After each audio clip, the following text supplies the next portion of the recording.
I think that the strongest or like the most authentic people everywhere on earth are the ones who approve of themselves regardless. And I think everywhere in the world, I'm making a generalization.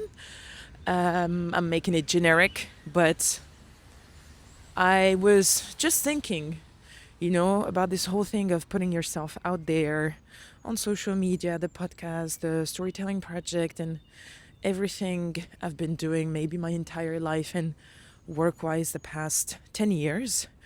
I know I've done things as a tryout and I was experimenting and I was figuring it out on the way. And I'm actually very grateful that I do things this way and that I don't overthink things. And I'm just like, well, I want to do this, I'll just fucking do it. And I announce it without even having figured out how it is that I'm going to do it. But I've always been this way. And an example of that is I remember 2023, one of I think the last Empower Weekender that I created was literally in October. And at the end of it, I told the girls, hey, by the way, I am launching my retreat next year in June. June 2024, there's going to be a retreat. Not even knowing where it was going to be. And not even knowing how much or all the details, logistics and everything. I didn't know. But still, I put it out there and I knew because I've always worked this way that I was going to figure it out. And I'm saying this because I wasn't that dynamic of approving myself. I was literally in my bubble, in my world, and I was like, I am on the roll. I want to do things. I am excited. I am just, allez, c'est bon, on y va, And I think that the past 2 years, so 2024 was very busy for me work-wise, which was absolutely amazing.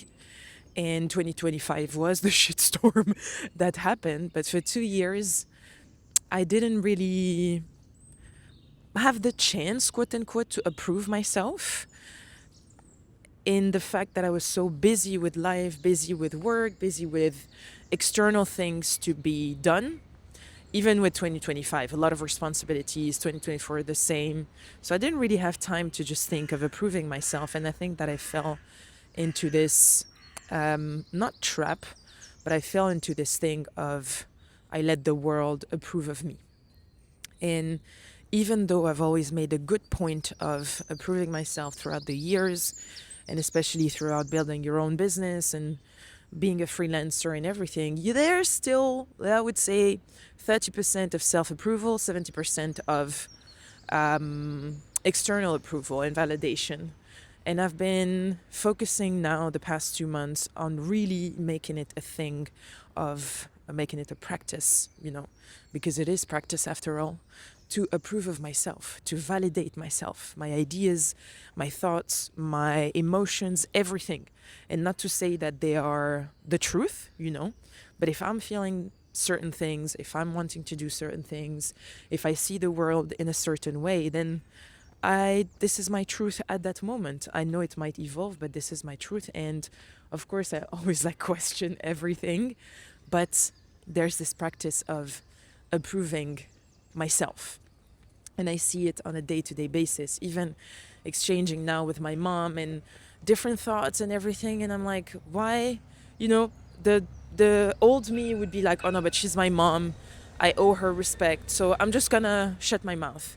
And a very stupid example. Yesterday she said something, and the first sort of habit or the first reflex was to shut my mouth. And then I was like, nope. Why did you say it? Why did you focus on that specifically? And not aggressively or anything, but I just again, hey, why did you say that? Why did you want to do it?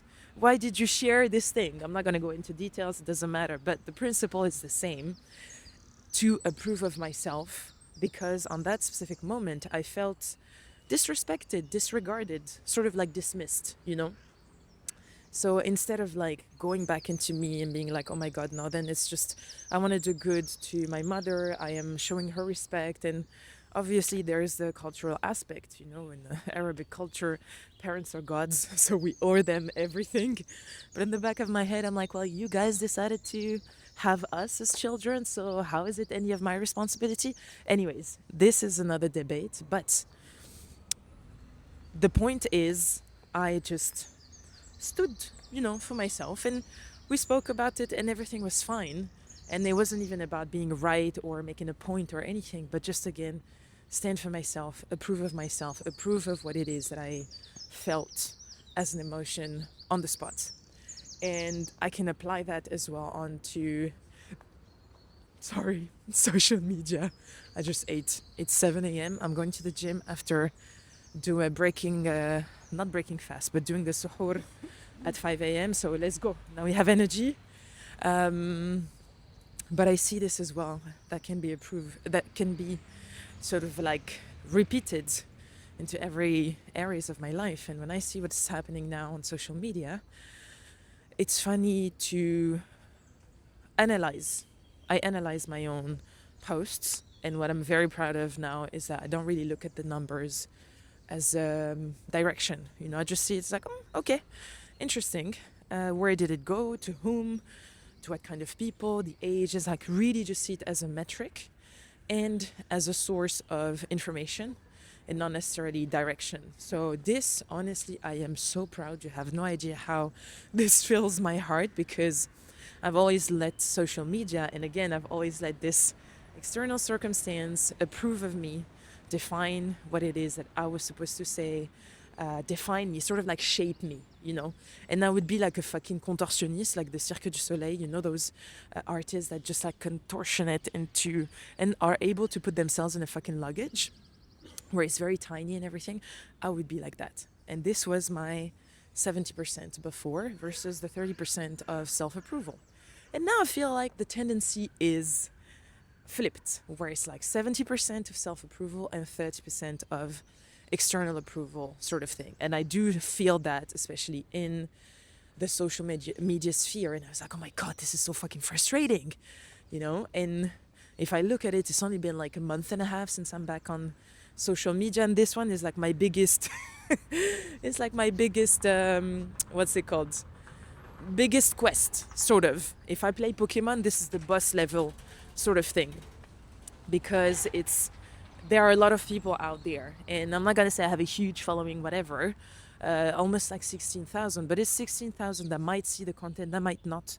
And also the billions of people who are out there as well. And it's making sure that my roots, my foundations are still strong, even in the midst of all these people, because all these people could also be an opportunity to, I don't know, speak on stages. I would love to do that. One of my dreams is literally do a TED Talk, and I have so many topics. I have topics, so many ideas. See the excitement?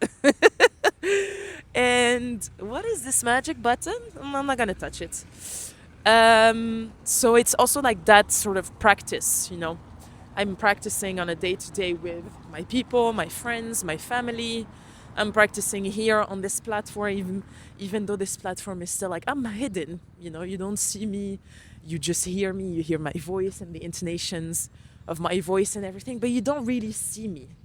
Social media, Instagram, is people see your face, because I decided to, once again, only do face cam, because I don't want to put any effort into writing or edits and whatever. So this is on me, but it's like those teeny tiny challenges that I put onto myself. I choose them. And the biggest one, all of this, I realize, is really self-approval. I thought it was about finding my voice, but I think that my voice is coming back up. It's like, hey, we're having, we're standing here, we're having things to say, we want to say them. But the biggest thing is really self-approval. And I think that, again, the people who are the most authentic, the maybe also most successful in their businesses or enterprises, or even on a day-to-day basis, for me, are the people who approve of themselves, who approve of their own messages, of their own voice, of their own words, of their own ways of doing things, because, again, they don't have anything to prove.